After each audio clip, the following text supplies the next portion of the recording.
मध्ये जवळीक होत नाही म्हणजे किती वर्ष आपण वायाला घालवले. ती जवळीक नाही झाली ठीक आहे, अजूनही आपण तिथेच आहोत, पण तरी कमीत कमी अजून आपण देव आपल्याला ओळखूच येणार नाही इतक्या खाली खोल गर्तेत आपण गेलो नाही. आपला देव ओळखता येतो. संत आपल्या करता वेळोवेळी आपल्याला मार्गदर्शन करत असतात का की आपला अंतर जास्त वाढू नये. पण ही जवळीक आपल्याला वाढवायची आहे, ती नाही वाढली तर कमीत कमी आहे तेवढी तरी टिकवून ठेवायची आहे. आणि ती टिकवण्याकरता गरजेचं आहे ज्ञान. आणि हे ज्ञान ग्रहण करत असताना आपल्याला जे जसं आहे त्याला तसं जाणून घ्यावं लागेल, तर त्याला म्हणतात ज्ञान. आणि ते आपल्याला समजावून घ्यावं लागेल. उगाच अज्ञानाचा पडदा डोळ्यावर पसू घेऊन आपण जगाला फसवू शकतो, प्रपंचाला आपण फसवू शकतो.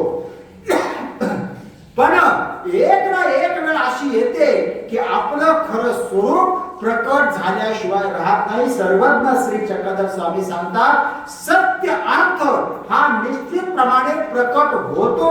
आणि होतो म्हणजे होतो, त्याला वेळ जाईल, काळ जाईल, पण सत्य लपून राहत नाही. म्हणून आपल्याकडं आपण उगाच आहे कमी दाखवणं जास्त, याला काय होतं, फजिती होत असते. हो, म्हणून जे खरं आहे, जे जसं आहे त्याला तसंच जाणं नितांत गरजेचं आहे. आणि नेहमी दुसऱ्याला जर आपण फसवायला गेलो तर आपली फजिती ठरलेली असते. मी एक दृष्टांत नेहमी सांगत असतो. बघा, एक अतिशय सदन कुटुंब होतं, असं सुटण्यासारखं सदन गाव. हो, आणि इथे एक सदन कुटुंब, आणि दुसरं सदनच नाही तर ते कुटुंब धार्मिक होतं, संस्कारी होतं, आध्यात्मिक होतं, सगळं चांगलं होतं, अगदी सगळं चांगलं. चुकीचं म्हणावं असं त्या घरात काहीच नव्हतं, सगळं चांगलं होतं. पण हे सगळं चांगलं असताना नेमकं गडबड अशी झाली का त्या घरामध्ये एक मुलगी होती. ती मुलगी दिसायला छान होती, लावण्यखणी होती, अगदी सुंदर होती, धार्मिक होती, अभ्यासू होती, आध्यात्मिक होती, सगळी चांगली होती. पण हे सगळं चांगलं असताना अडचण एकच होती का ती मुलगी बोलायला बोबडी होती, तिला बोलायला अडचण होती. हो, बाकी सगळं चांगलं, अगदी सगळं चांगलं, फक्त बोलायला ती थोडीशी बोबडी होती. आणि त्यामुळे झालं काय का ती मुलगी जेव्हा उपवास झाली म्हणजे विवाह योग्य झाली त्यावेळेस त्या मुलीचं लग्न काही जुळेल. कारण बाकी सगळं आवडायचं, पाहुण्यांना सगळं आवडायचं, पण जेव्हा त्या मुलीशी दोन शब्द बोलायचे तसं लक्षात यायचं ही मुलगी बोबडी आहे, आणि त्यामुळे तिचा विवाह काही होत नव्हता. आता घरच्या सगळ्यांना काळजी लागली, चिंता लागली, मुलीचं वय वाढत होतं. असं करता करता पाहुणे येत होते, जात होते, घरची माणसं हैराण होऊन गेली. शेवटी एक दिवस काय झालं, दुसऱ्या दिवशी त्या मुलीला बघण्याकरता एका गावची पाहुणे मंडळी, नवरदेव मुलगा, त्याच्या घरची माणसं येणार होती. आता येणार होती तर त्या घरातल्या माणसाने त्या मुलीला सांगितलं, बघ दीदी, उद्या आपल्याला या घरी तुला बघायला पाहुणे येणार आहेत, त्या घरी तुझं लग्न झालंच पाहिजे. आपल्याला तिथे लग्न तुझं करायचं काय?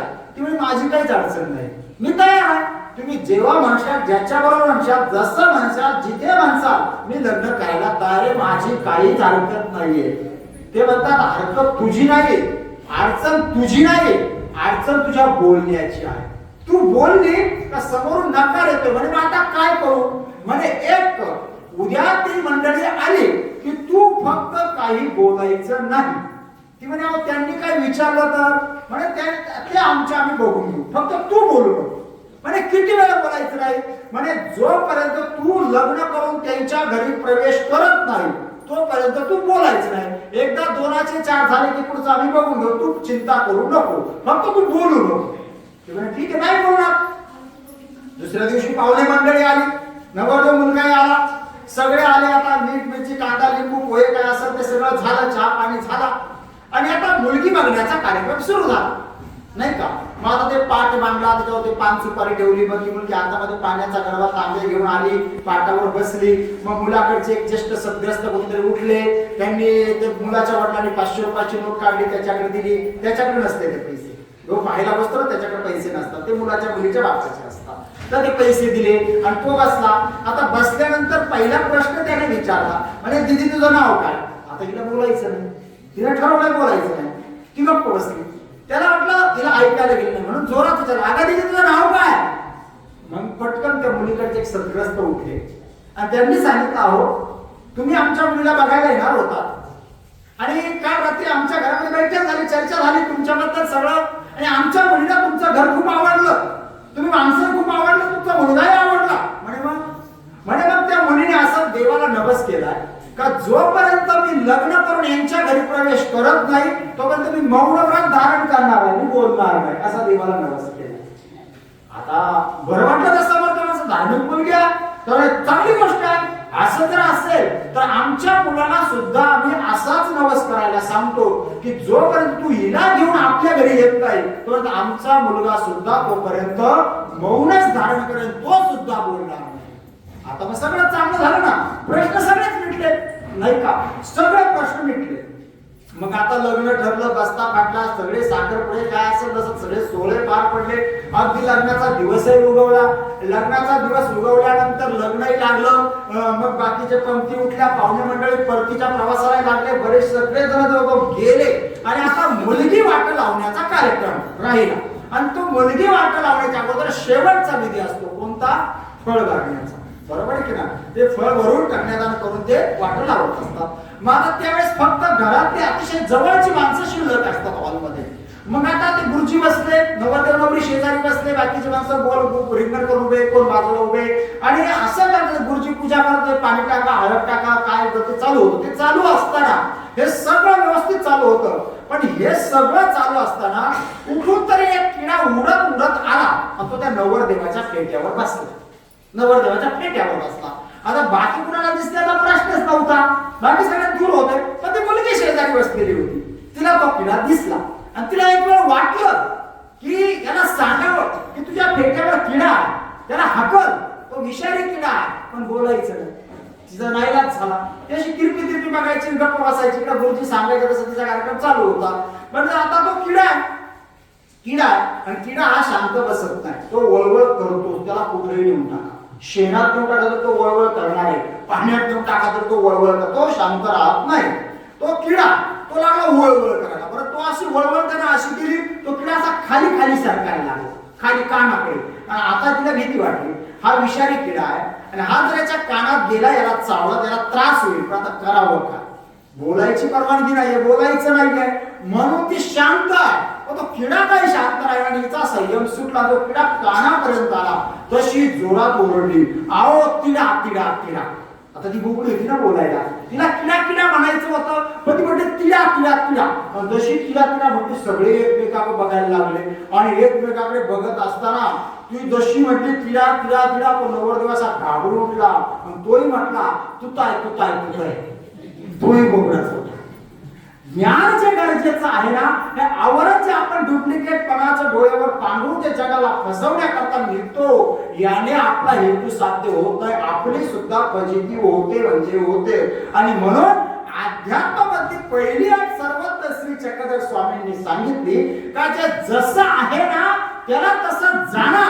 जी वस्तू जी आहे तिला तीच वस्तू म्हणा. उगाच एखाद्या वस्तूला नाही ते नाव देऊन जमणार नाही.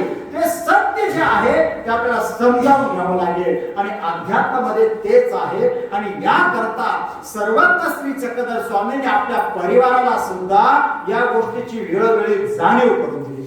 वेळोवेळी सर्वत्रांनी एक गोष्ट भक्तांना समजावून सांगितली. दादोसात सारखे भक्त असताना सुद्धा जे आचार्य श्री नागदेवांना सर्वत्रांपासून दूर करण्याच्या प्रयत्नात होते, अशा वेळेला सर्वत्रांनी आचार्यांना समजावून सांगितलं, हा त्यामधला फरक समजावून घे. दादो स्वतः स्वामींनी त्या जोडीला गाठी मारल्या आणि जोडी आचार्य श्रींना दिले. सांगितलं हिच्या बरोबर तुमचं आता लग्न झालंय, हिला उपवास होऊ देऊ नका. कोणाला? जोडीला. हो, हिला उपवास नाही पडला पाहिजे.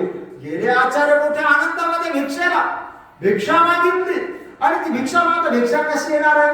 कुणाचं दही पडते, कुणाची खीर पडते, कुणाची मिरची पडते, कुणाचं लोणचं पडते, कुणाची भाकर, कुणाची शिळी भाकर, ते सगळं एकत्र झालं. सगळं एकत्र झालं आणि आचार्यश्री भिक्षा घेऊन आले. स्वामींनी दृष्टपूत केली आणि आता ते भिक्षा खाण्याकरता गेले, तिकडे बसले आणि पहिलाच घास घेतला. अक्षरशः ओकारी आली आचार्यश्रींना. कारण हे असं ते मिक्स झालं होतं आणि ते खाणं काही इतकं सोपं आहे का? भिक्षेचं अन्न खाणं इतकं सोपं नाहीये. अशी घास कसं मळवण्यात आचार्यश्रींना काही केलं तर घास मध्ये उतरेला. तोंडातच टाकण्याचा मध्ये उतरायचं खूप दूर, पण प्रयत्न केला पण होत नव्हतं शक्य. 2 दिवस 4 दिवस थोडा हळूहळू एक घास मध्ये गेला, 2 घास मध्ये गेला, आणि ज्या दिवशी आचार्य श्रीनी संपूर्ण भिक्षांड पोटामध्ये गेलं, अशी स्वतःच्या मांडीवर थाप मारले. हा श्री चांगदेव रावळांचा नागदेव घडले आचार्य श्री नागदेव. आता सगळे परिपूर्ण झाले होते, आनंदात दिवस जात होते. पण आनंदामध्ये दिवस जात असताना एक दिवस सर्वज्ञ श्री चक्रधर स्वामी असं नसतं होते, पश्चात प्रचंड उदास होता. प्रचंड उदास. काय उदास होता याचं उत्तर चरित्राला अजूनही सापडले नाही, पण उदास होता. स्वामी आसनावर बसलेले होते. भक्तजन येत होते, देवाला दंडवत करायचे. स्वामींची ती उदास श्रीमूर्त बघून बाजूला व्हायचे, बसायचे. असं करता करता प्रत्येक जण येत होता, दंडवत करत होता, बाजूला बसत होता. स्वामी प्रचंड उदास. नागदेव आचार्य स्वामींना दंडवत केला. ते उदास श्रीमूर्त बघितले, धस झाला आचार्यांच्या काळजामध्ये. देवाला झालं का उदास आहे, धस झाला. असे उघड्याने पाहत होते, इतक्या स्वामींच्या श्रीमुखातून पटकन वाणी बाहेर पडले, नागदेवा चालता होय तू? काहीच कळलं नाही. अचानक सांगितलं नागदेवांना, स्वामी इथून चाल देवा. आचार्यांचं काळी झालं, चिरलं, काय चुकलं देवा? सगळे भक्त पटापटा बोलाच. आचार्य तर रडायलाच लागले. स्वामींच्या पार डोका पडतात, देवा काय चुकलंय माझं? चुकलं तर मला शिक्षा करा, असं दूर का लागतं मला? स्वामींनी सांगितलं, तुम्हाला शब्द दिलाय, शब्द दिलेला आहे. आम्ही जे म्हणू ते तुम्ही करणार आहात, तुम्हाला आज्ञा पालन करावी लागेल. आचार्य धष्टसा रडत होते. आई सांगत होती लेकराला, माझ्याजवळ येऊ नको, माझ्या मांडीवर बसू नको, दूर वाटत होते. काय अवस्था असेल त्या बालकाची? आचार्यांची अवस्था ती झाली होती. दूर सांगत होते, जा इथून. बाईसांनी मध्यस्थी करण्याचा प्रयत्न केला. देवा त्याला काही शिक्षा करा, शिक्षा पण करा. तुमच्याशिवाय नाही जगू शकणार तो, तुमच्याशिवाय नाही राहू शकत तो. नका जायला सांगू त्याला, त्याच्यावर शिक्षा आम्ही भोगतो, आम्हाला काही शिक्षा करा. स्वामींनी सांगितलं, बाई तुम्ही आतमध्ये बोलायचं नाही. त्याने शब्द दिला आम्हाला, आम्ही जे म्हणू तो करणार. नागदेवा चालता हो इथून. आणि आचार्य श्रींच्या लक्षात आलं की देव आता आपल्या जवळ राहू देणार. मग आचार्य श्री म्हणतात, ठीक आहे देवा, नाही तुम्ही राहू दे, जातो मी. मग स्वामींनी विचारलं, कुठे जाणार आता कुठे जाणार? आचार्यांनी सांगितलं, जी संसार सोडला तुमच्या पायाजवळ राहण्याकरता, तुमच्या पायाजवळ राहिलो. आता तुम्ही जवळ ठेवत नाही, आता पुन्हा जायचा तर संसारात तर मी नक्कीच जाणार नाही देवा, नको त्या संसारात. अरे मग कुठे जाणार? आचार्यांनी सांगितलं, आता देवा तुम्ही जवळ नाही राहू देत, मी जातो परमेश्वरपुराला, जातो रिद्धपुराला. आणि प्रचंड उदास असणारे सर्व श्री चक्रधर स्वामी एका क्षणात प्रसन्न झाले. ज्ञान गरजेचं आहे. आचार्याच्या ठिकाणी जर अज्ञान असतं ना, तर त्या ठिकाणी आचार्य श्री नागदेव म्हटले असते, ज्या देवा करता सगळं सोडलं तो देव जवळ राहू देत नाही, मग घरी जातो हे जरी भेटायला परत पण नाही. जे जसं आहे ना त्याला तसं जाणलं होतं आचार्यांनी. ज्या ती स्वामी जवळ राहू देत नाही याचा अर्थ नक्कीच माझ्यामध्ये अजून काहीतरी उणीव आहे. आणि स्वामींना सुद्धा प्रसन्न वाटलं. स्वामींनी सांगितलं, ठीक आहे. स्वामी प्रसन्न झाले. आणि प्रसन्न झाले स्वामी बघून आचार्यांना उत्साह आला. मग आचार्य म्हणतात, जीजी जातो परमेश्वरपुराला, पण परत कधी येऊ? आचार्य म्हटलं, स्वामी सांगते, जा 4 दिवस राहा, 8 दिवस राहा, हे परत महिन्याने हे परत असं सांगतील. स्वामी सांगतात, आम्ही बोलवत नाही ना तोपर्यंत परत यायचं नाही. जेव्हा आम्ही बोलावू तेव्हाच यायचं. हा दुसरा आघात होता आचार्यांवर. आता आचार्यांच्या लक्षात आला, आता देव मला कशाला बोलले? ज्या अर्थी देव मला पाठवतो दूर, माझ्याकडून काहीतरी चुकलंय, काहीतरी उणीव माझ्यामध्ये आहे. आणि माझ्या बाजून देवाचं काय अडणार? कशाला बोलेल देव मला? आचार्यशी रडत होते, अक्षरशः डोळ्यातनं पाणी थांबत नव्हतं. तसेच उठले. जी काही परटली होती. सर्वज्ञाला पुनश्च दंडवत केला. अपेक्षा होती सर्वज्ञ म्हणतील, देव म्हणेल की थांब बाबा. स्वामी थांब म्हणतच नव्हते, जा. आणि मग दंडवत केला. आचार्य श्री नागदेव दरमुक्काम रिद्धपुराला पोहोचले. श्रीप्रभूंना सन्निधानात गेले. श्रीप्रभूंचं सेवा दास्य करत होते. आपला नित्यविधी चालू होता, पण हे चालू असताना डोळे मात्र फक्त गंगा तीराकडे होते. ते गंगा तीरावर कोणीतरी येईल, मला निरोप घेऊन येईल का, तुला स्वामींनी बोलवलंय. इकडे गंगा तीरावर एखादा भक्त रिद्धपुराला गेला की आचार्य श्री नामदेव पटकन त्याच्याजवळ जायचे आणि त्याला विचारायचे की माझ्याकरता स्वामींनी काही निरोप दिलाय का. तो भक्त सांगायचा नाही, पण काही दिला नाही. उदास व्हायचे. भिक्षेला जायचे, भिक्षा घेऊन यायचे, थोडी दृष्टपूत करायचे, पण ते अन्न सुद्धा आता पोटामध्ये जात नव्हतं. कारण देवाशिवाय भक्त राहू शकत नाही. भक्त योगी मुले सांगतात राहू शकत नाही. शरीर पुरुष होत चाललं. 2 महिने गेले, 4 महिने गेले, 5 महिने गेले. आचार्य श्रींचं शरीर अगदी पुरुष झालं. शरीरामध्ये प्राणच शिल्लक राहिला नाही. कसं तरी उठावं, श्रीप्रभूंचं जेवढं शक्य होतं तेवढं सेवादास्य करावं. भिक्षेला जाणं शक्यच नव्हतं. शरीरात प्राणच राहिलं नव्हतं. शरीर दिवसेंदिवस पुरुष होऊन चाललेलं होतं. आणि होत असताना असं करता करता 6 महिने झाले, अजूनही निरोप येत नव्हता. शेवटी श्रीप्रभूंनीच कदाचित बसल्या जागेवरून स्वामींना आज्ञा केली असेल का, घ्या बोलावून त्याला, घ्या बोलावून त्याला. असे गंगा तीरावर कोणीतरी भक्त आले होते. श्रीप्रभूंना दंडवत केला, बसले आणि त्यांनी विचारलं, जे इथे नागदेव राहतो कुठे. श्रीप्रभूंनी असं तिकडे बोट दाखवलं, जायला तिकडे सांगितलं, तिकडे आहे. ते भक्त गेला आणि आचार्य श्री असे पडलेले होते. एकदम शरीरामध्ये प्राणही शिल्लक नव्हता, फक्त श्वास चालू होता.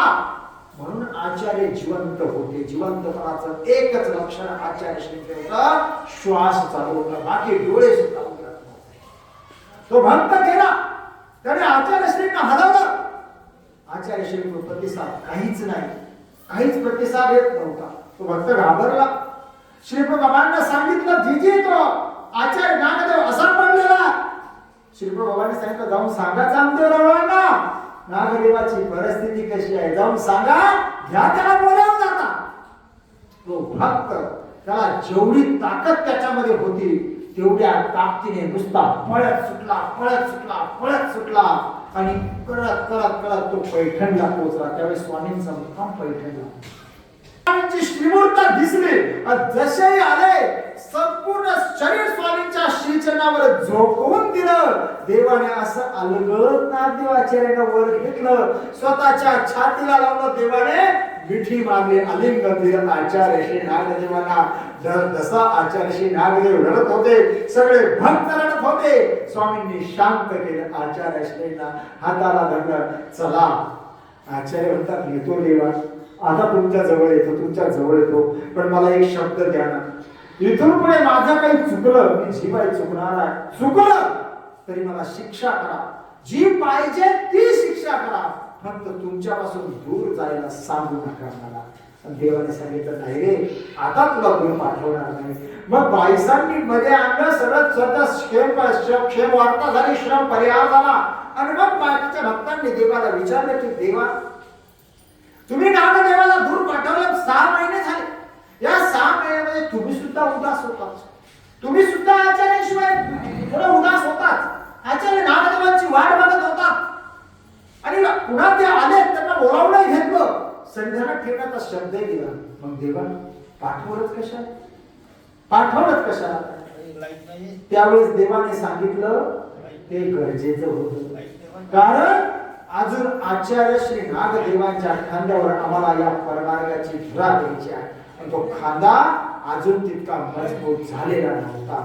अजून कुठेतरी थोडं अज्ञान होतं, अजून काय त्याची कर्म होती का जी नासकता होती, ती कर्म नासवायची होती. आचार्य श्रींना मजबूत करायचं होतं, स्वच्छ करायचं होतं, पवित्र करायचं होतं. आणि अज्ञान त्यांच्यामधलं संपूर्ण यथार्थ या नागदेवाचा आचार्य आम्हाला घडवायचा होता. म्हणून हे गरजेचं होतं. नाही ज्ञानेन सदृशम पवित्रम हे विद्यते. आचार्य श्रींच्या खांद्यावर धुरा द्यायची होती, म्हणून स्वामींनी सुद्धा आपला भक्त जे घडवले ना, ते ज्ञान पूर्वक घडवले. भक्तांना हे सांगितलं का जे जसं आहे ना त्याला तसं जाणून घ्या. हो, श्रीप्रभू बाबा निर्गुण ब्रह्म आहे, परमेश्वर अवतार आहे, आम्ही परमेश्वर अवतार आहोत, पण दोन्ही मधला तुम्ही थोडं समजावून घ्या. या काही गोष्टी असतात या ज्ञानाने या समजावून घ्यायला लागतात, आणि त्या जेव्हा कळतील ना तेव्हा आपल्या लक्षात येईल का मग आपण अध्यात्मातली पहिली पायरी कशी करू शकतो. सर्वज्ञ श्री चक्रधर स्वामींचे ते स्थान आहे. या स्थानाला आपण सगळे एकाच नावाने सांगतो, कोणत्या? सुखदानी. बरोबर की नाही? मग सुखदानी बाबा का म्हटलं असेल? सर्वज्ञ श्री चक्रधर स्वामींचं हे नाव नाहीये, पण या स्थानाला आपण सुखदानी बाबा का म्हणतो? कारण सर्वज्ञ श्री चक्रधर स्वामींनी या ठिकाणी येणाऱ्या प्रत्येक भक्ताला एकच दान दिलं. कोणतं? सुखाचं दान. किती दुःखी होऊन भक्त येऊ द्या, किती दुःखी असू द्या, किती संकटात असू द्या, किती तो उदास झाला असू द्या, पण एकदा का येऊन त्या स्थानावर डोकं टेकवलं का लगेच सुखाचं दान भरभरून देण्याकरता तो अभिमान सर्वज्ञ श्री चक्रधर स्वामी या ठिकाणी स्वीकारला. म्हणून या इतिहास स्थानाला आपण काय म्हणतो? सुखदानी बाबा. स्थानाला वेगवेगळ्या प्रकारची नावं देण्यात आली, त्याच्या पाठीमागचं ज्ञान आपल्याला असणं गरजेचं आहे. फक्त अज्ञानपूर्वक आपण येऊन नुसतं जर देवावर डोकं टेकून जात असलो तर आपल्याला जे साध्य करायचं ते साध्य होणार नाही. ज्ञानपूर्वक जर ते मस्तक टेकवलं तर पुन्हा हे मस्तक दुसरं कुठं टेकवावं लागणार नाही. ही ताकद त्या जागेमध्ये आहे, आणि हे केव्हा आपल्याला साध्य होईल? जेव्हा आपला ज्ञान जे आहे, आपल्याला ज्ञान जे आहे, खरं ज्ञान आहे, ते ज्ञान आपल्याला जेव्हा प्राप्त होईल तेव्हा आपल्या जीवनात निश्चितप्रमाणे आपल्या जीवनाचाही सार होईल, इथं आल्याचाही सार होईल. आणि निश्चित बोलावं, मला जी आपली सेवा करण्याची संधी आपण देतात त्याबद्दल आपल्या सर्व या परिवाराचे ऋण व्यक्त करतो. आणि झालेली अल्प स्वल्प सेवा आपल्या सर्व संत सज्जनांच्या साक्षीने, आपल्या सर्वांच्या साक्षीने, इथे असलेल्या उपस्थित सर्व महात्म्यांच्या पवित्र कर्तव्याने, आजच्या धर्मसभेचे अध्यक्ष आचार्य प्रौढ मोठे बाबांच्या पवित्र कर्तव्याने झालेली अल्प स्वल्प सेवा त्या भगवंताच्या श्रीचरणी समर्पित करू. या सेवेला या ठिकाणी पूर्ण विराम देतो, थांबतो. दंड प्रणाम. जय श्री चक्रधर. खऱ्या अर्थाने जो विषय मला देण्यात आला होता तो ज्ञानाचं आपल्या मानवी जीवनात किती महत्व आहे हे समजून, हा विषय खूप खोल आहे, त्याला वेळ खूप लागेल, पण जेवढं शक्य तेवढं आपल्याकडे मांडण्याचा या ठिकाणी प्रयत्न केलेला आहे. आणि निश्चितप्रमाणे खरं तर मला उद्या आपल्या सेवेमध्ये उपलब्ध व्हायचं होतं, पण काही अडचणी आल्या, त्यामुळे बाबांना विनंती केली की मला अशी अडचण आहे. बाबांनी सांगितलं काही नाही, तुमच्या सोयीनं सांगा. म्हणजे इतके मोकळे ते लोक आम्हाला देतात की आमच्या सोयीनं या ठिकाणी येण्याची परवानगी, हे कुठं साध्य होत नाही. बघा ना, उद्याचा कार्यक्रम आहे, ती लोक नाही म्हटली तुम्ही उद्याच्या ऐवजी काल या का परवा नाही, ते उद्याच्या म्हणतात. तसं इथे स्वातंत्र्य आहे की सांगितलंय मी तुमच्या सोयीने सांगा, त्या सोयीनं तुम्ही या.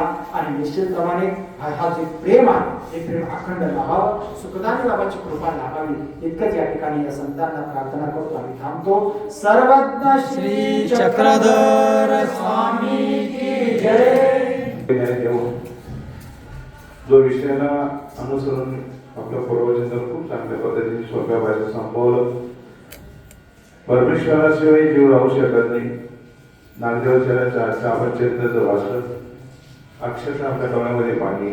खूप खडतर तपश्चर्या केली आणि गडावर मरून नागदेवाचार्य स्वामींनी त्या ठिकाणी भक्त केलं आणि आचार्याचं पद या ठिकाणी त्यांना दिलं. असे दुर्मिळ योग आपल्या जीवनामध्ये येतात. आपण सुद्धा दुर्भाग्यावर प्रत्येक परमेश्वराने आपल्याला जन्म दिलेला आहे. कृतयुग गेलं, द्वापार गेलं, त्रेतायुग झालं आणि आता कलियुग झालं. या ही युगामध्ये आपण जन्माला आहोत.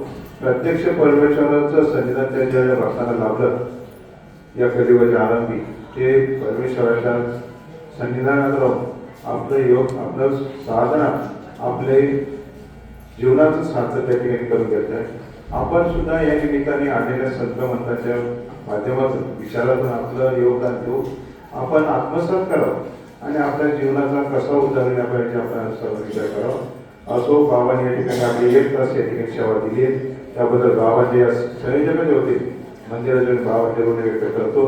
आजच्या धर्मसभेचे अध्यक्ष, संपूर्ण व्याख्यानमालेचे अध्यक्ष आदरणीय संजय फुलदेस यांच्याकडे कवर मानदासी सुकेंद्र बाबा शास्त्री, तसेच बाळकृष्ण नाना सुकेंद्र, आदिनाथ सुकेंद्र, राजा बाबा सुकेंद्र, अविराज बाबा सुकेंद्र या सर्वांचे ऋण व्यक्त करतो. आणि आपण या धर्मसभेत सर्व उपस्थित राहून या धर्मकार्याचा ज्ञानाचा लाभ घेतला आपल्या सर्वांचे या ठिकाणी आभार व्यक्त करतो. बाबांनी आपली सेवा दरवर्षी करतात, यंदा सुद्धा केलेली आहे. त्या निमित्ताने सुद्धानी बाबाची कृपा म्हणून या ठिकाणी शाल श्रीफळ बाबाने स्वीकारलं आणि सत्कारकर्ते बाळकृष्ण नाना आयुर्वेद बाबा त्यांनी त्याचा स्वीकार केला.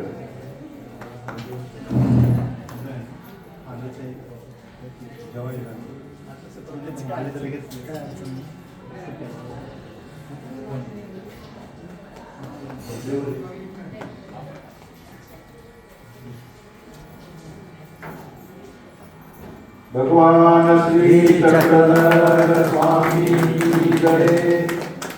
दंडोत प्रणाम. दंडोत बाबाजी. अशीच सेवा गुरु करतो दरवर्षी. आजची ही धर्मसभा अध्यक्षाच्या वरती मी संपत आलेली आहे. उद्याचा विषय मी सांगतो तुम्हाला. उद्या बुधवार 24/9/2025 बाबा उद्या येणार होते पण त्यांना आज बोलवलं आणि उद्याचे जे बाबा आहे ऋषीराज बाबांना आपण 29 तारीख दिलेली. उद्या प्राध्यापक बाळकृष्ण गावकर यांनी उपस्थित होऊन आपली व्याख्यानाची सेवा देणार आहे. त्यांचा विषय आहे आद्य गद्य ग्रंथ वेळा चरित्र प्रेरणा व स्वरूप. याविषयी उद्या आपल्याला या ठिकाणी विचार ऐकायला मिळतील.